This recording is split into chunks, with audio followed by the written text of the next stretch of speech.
ladies and gentlemen, and thank you for watching the show. This is your top human rights organization review, and I'm your host, Bryce Dolan. Now today on the show, we're going to look at 5 different top human rights organizations and look at the top stories from each one of their websites. To begin the show, Human Rights Watch said Iraqi government-backed militias detained and beat at least 22 men from 2 villages near Mosul. The militias also recruited at least 10 children in a camp for displaced people as fighters against the Islamic State, also known as ISIS. Civilians in ISIS-held territory in and around Mosul are asking themselves what will come next. The answer to that question should be greater respect for human rights, said Lama Faki, Deputy Middle East Director for Human Rights Watch. For some civilians who have come under the control of the militias, the change in guard has not meant protection from rights abuses. The Iraqi authorities should investigate any alleged acts of torture and cruel and inhumane treatment in custody and charge those responsible for war crimes, including anyone with command responsibility who should have known about the crimes and failed to take all reasonable measures to prevent them. Human Rights Watch also documented 3 recent cases in which children were recruited as fighters from the Dabaga camp for displaced people. One of those recruited said that he was among 8 fighters under the age of 18 in a group taken from the camp. Human Rights Watch documented in October of 2015 that some popular mobilization forces militias who are allied with the Iraqi military also used child soldiers in fighting ISIS forces. The United Nations Optional Protocol on the Involvement of Children in Armed Conflict, which Iraq ratified in 2008, prohibits national armies and non-state armed groups from recruiting and using children under the age of 18. As parties to the conflict, the United States and other coalition members conducting airstrikes against ISIS in Iraq should pressure Iraq's government and Iraqi militias to end child recruitment, immediately demobilize children, work to reintegrate children, and appropriately penalize commanders responsible for recruiting these children, including those who volunteer. The U.S. should press the Iraqi government to ensure that the troops they are supporting don't have fighters under 18 in their ranks. The battle for Mosul should not be fought with children on the front lines, said Faki. So if you watched the earlier segment, or if you remember in the earlier segment, we did a story about Iraqi military soldiers and Iraqi militia members degrading ISIS bodies by dragging them through the streets by vehicles, stomping on them, spitting on them, slapping them with sandals, various other things. We mentioned that degrading these corpses was an international law. And although, yes, this is what ISIS did, it is not right for them to do it back to the ISIS forces, the ISIS soldiers. So again, we see a similar behavior between the militias and the Iraqi military and ISIS forces. Both of them have been degrading corpses of either side.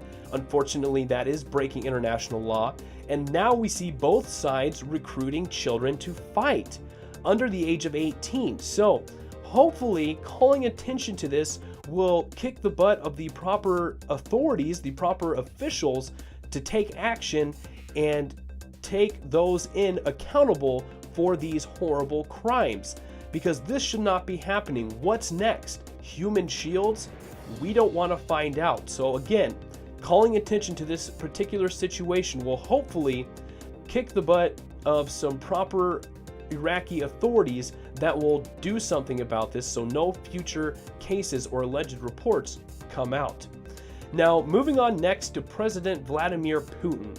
Putin's statement that Russia does not intend to become a party to the Roman Statute of the International Criminal Court, the ICC, which is signed in 2000 but never ratified, is a huge blow to international justice, Amnesty International said. The Russian Foreign Ministry said in a statement that the ICC was not a truly independent and authoritative judicial body and had failed to live up to its promises. It is hard not to see this as an attempt by Russia to undermine the progress towards international justice. This decision was apparently made with lightning speed, just hours after the ICC prosecutor said that the situation within the territory of Crimea and Sevastopol may amount to an international armed conflict between Russia and Ukraine, said Sergei Nikitin, director of Amnesty International Russia.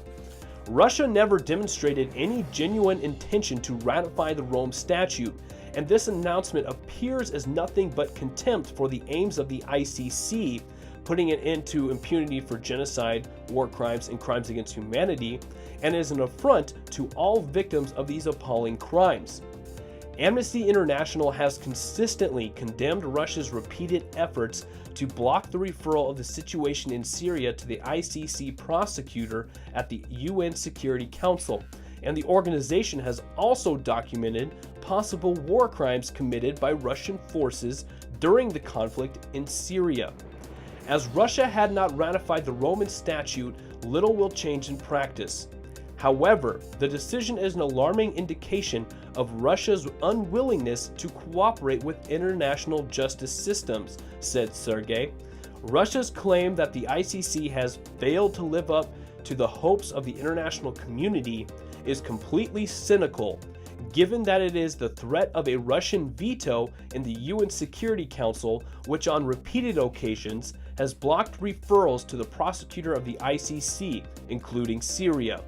The ICC is far from perfect, but this statement comes across as a disingenuous attempt by Russia to dodge responsibility for some of its failings. So we touched on this in earlier segments as well.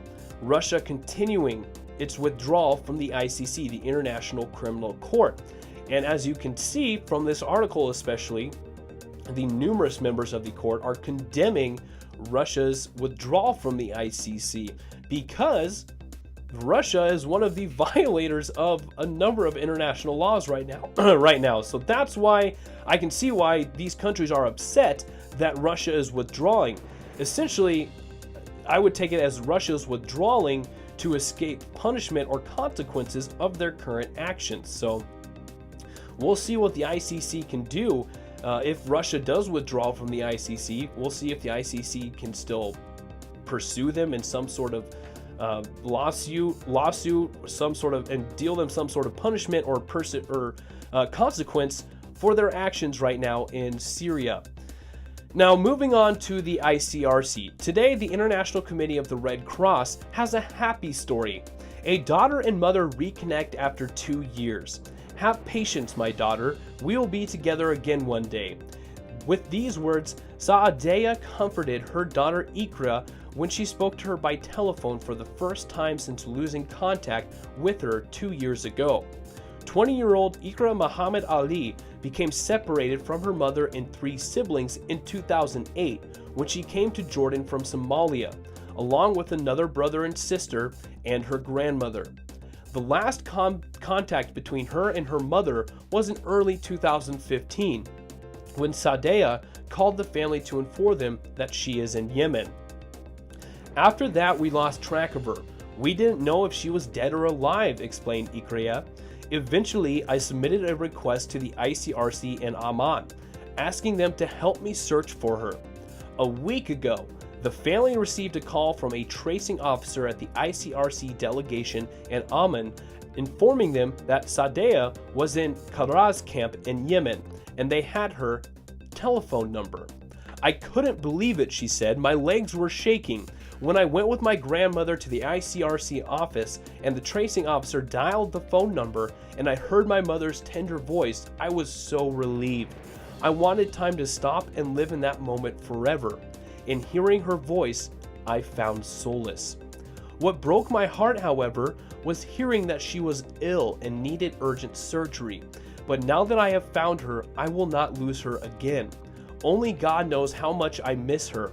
Are we destined to meet again? I certainly pray that we will.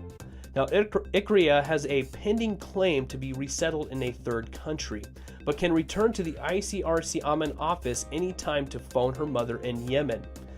At present, she is waiting to have surgery to remove her gallbladder.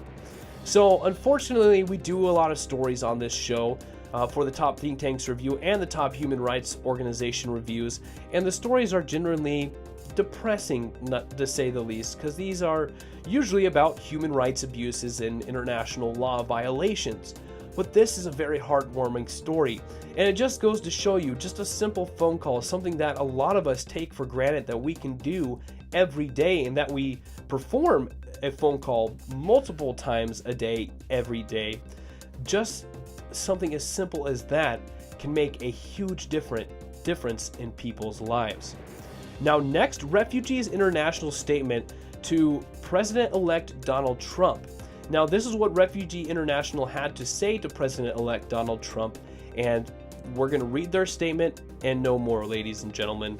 As the country comes together and moves forward following the election of Donald Trump as the 45th President of the United States, Refugees International reaffirms its commitment to work on behalf of the world's 65 million refugees and displaced people.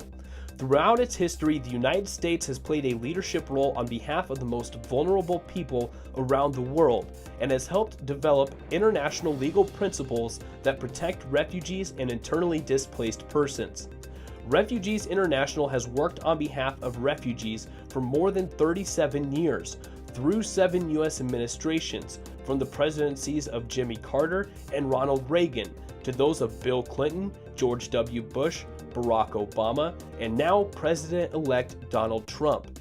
We therefore remain committed to continuing our important work with Congress and the incoming administration in the months and years ahead, advocating for sustained U.S. leadership on today's most critical refugee issues. So again, that was Refugees International, a human rights organization. That was their statement to President-elect Donald Trump.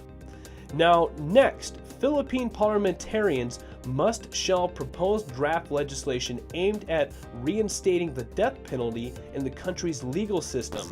FIDH, the International Federation for Human Rights, and its member organization, Philippine Alliance of Human Rights Advocates, or the PAHRA, urged today.